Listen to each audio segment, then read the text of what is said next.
Hey everybody, I'm back. Sorry my energy level isn't as high as it should be. Not really feeling too good today. Um, if you haven't watched my last two videos, then I think you should. It kind of explains where I'm going to be going today as far as this one is concerned. Um, just kind of going to get just straight into it. Um, so my childhood. Um, it's pretty lonely as a child.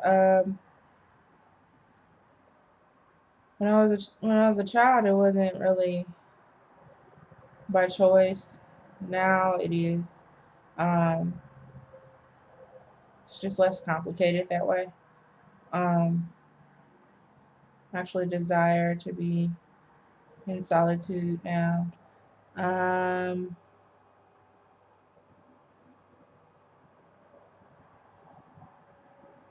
I had friends growing up. Some of them I still have. Not all of them, but I would play by myself growing up. Um, go ride my bike around the neighborhood. But because I was bored and I didn't have anyone to play with, I would come back in um,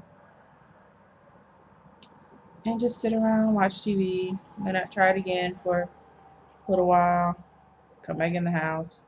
Didn't have anything to do really. Um, I'd have one friend and play with that one friend all the time until that one friend got tired of me, and then they would find other friends, and then I'd be by myself again. Um,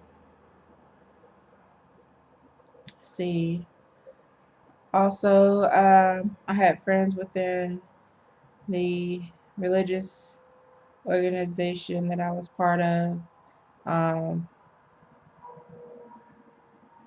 but I didn't really feel like I belonged within that group of friends. They all had things in common. I kind of was like the fly on the wall. I was there, and that's about it. I didn't blend in well. Not at all. Um, and it's weird. It's like, okay, it wasn't that I lacked the conversation. I'm great with conversation. It was everything else.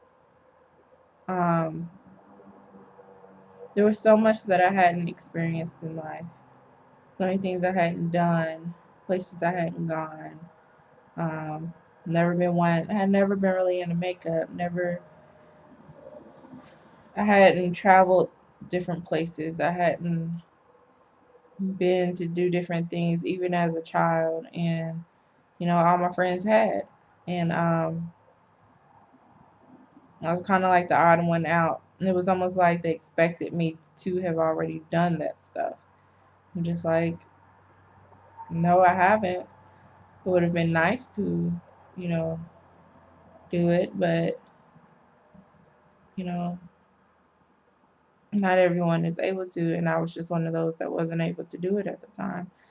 Um, so a lot of times I just couldn't relate to the things that they were talking about, um, which made it a little difficult later on to really relate. A lot of times I found myself just standing in the group, listening, and from time to time I would laugh at what one of them would say, but I really didn't have anything to contribute to the conversation um, because either I hadn't been able to go on the trips that they took as a group, or um, I just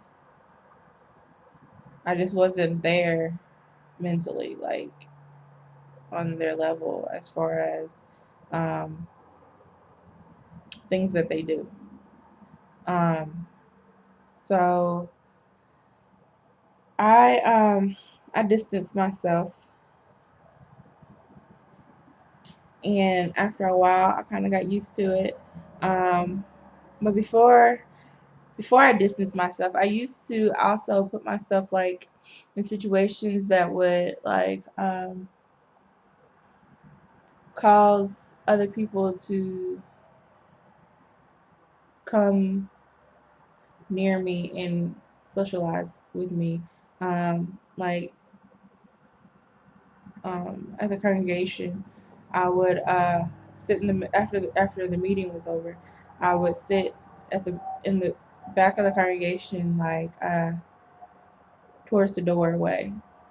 And as people were walking out, I would like try to make eye contact with people, so that they could that would like invite them to say something to me. Sometimes it would work. Most of the time, it didn't. Um, but I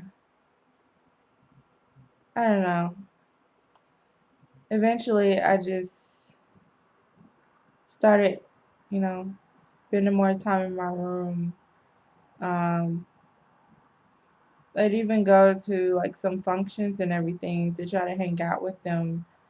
Um, I would find myself not, you know, participating in the things that were going on and just sitting along the wall or whatever and just observing because I just felt awkward, though I wanted to be there. And though actually I would actually have a good time, even though I didn't participate, um,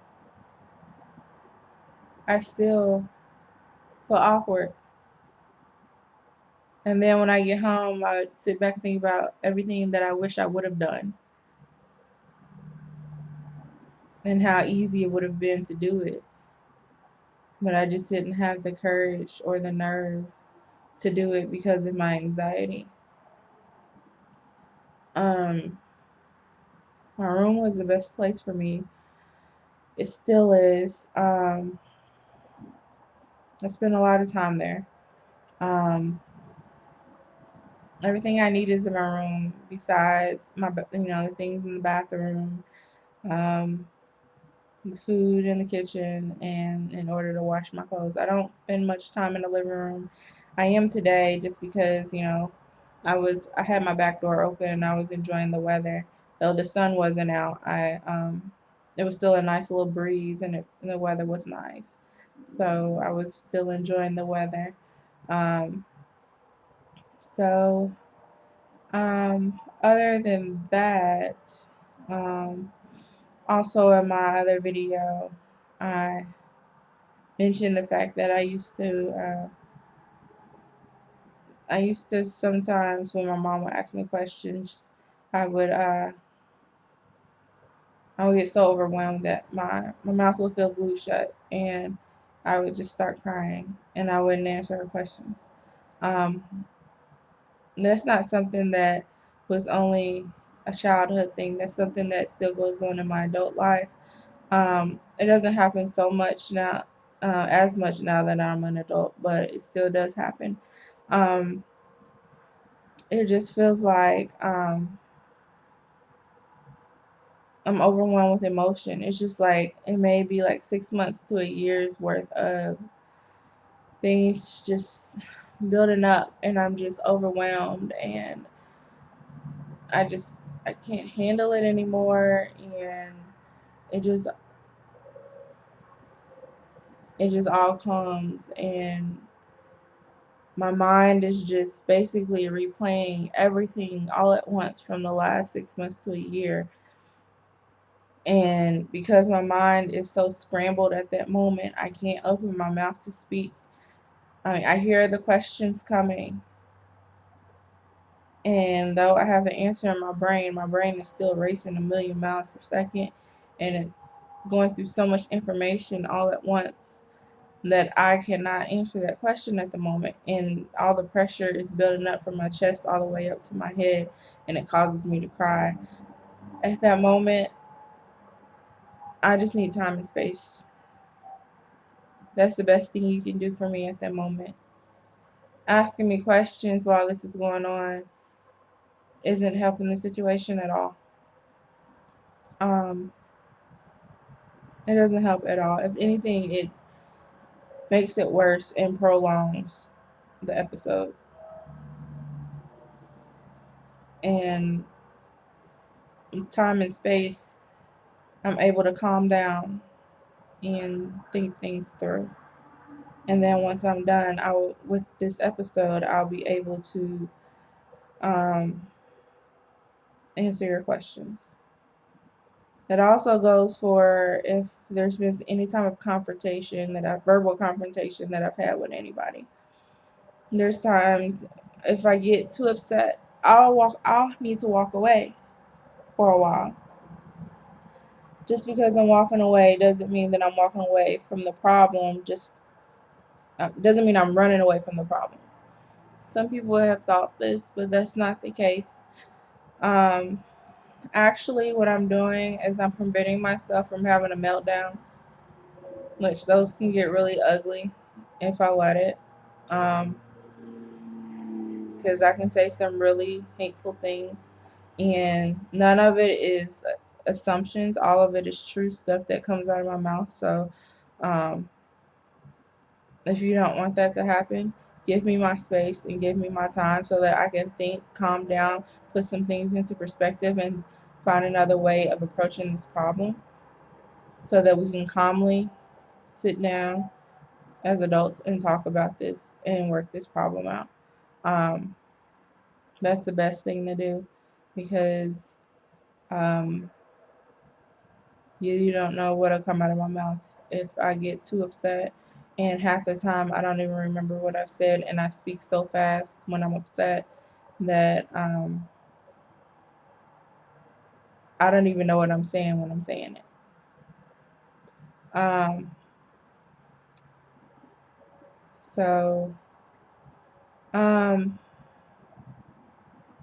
I know there's a whole lot more that I wanted to say today, but like I said, I'm just really not feeling good today. But I wanted to post something. I didn't want to leave you guys hanging. Um, I'm going to leave it at this. But I do plan on posting more videos. Um, so if you like, you can comment, you can post replies, you can inbox me, direct message me, whatever. You can like it if you do, you can dislike it if you don't like it. Um, you know, I can handle criticism, positive and negative. Just let me know what you think. Peace, love, and blessings.